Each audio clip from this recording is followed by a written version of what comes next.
محمد محقق له طالبانو څخه ګیله وکړه. په سلامونو مهارکلی کوم زموږ یوټیوب چینل ته په خیر راغلی.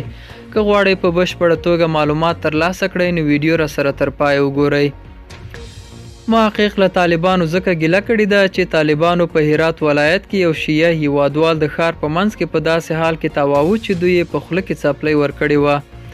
طالبانو ویلي وو چې دې کس روژه خوړلې ځکه یې دا ډول مجازات کړی دی. خو محقق وایي چې یاد کس د جعفري فقې په بنسټ په معذوره حالت کې روژه خوړلې ده. یو لړ هیوادوال هم د طالبانو له لوري د خلکو دا ډول جزاوې چې سپکول پکې وي ناسم کار بولي او زیاتوي چې په خپله طالبانو چې په لویو جرمونو کې ښکیل وي په عام محضر کې د هیڅ ډول کوچنۍ یا لوی سزا سره نه مخ کیږي، مګر عام کس که بیا په ډیره کوچنۍ هم ګیر شي د ټول ښار په مخ کې سخت سپکیږي. دا و زموږ نننۍ چمتو شوی ویډیو. تر بیا ښه وخت، ښې چارې.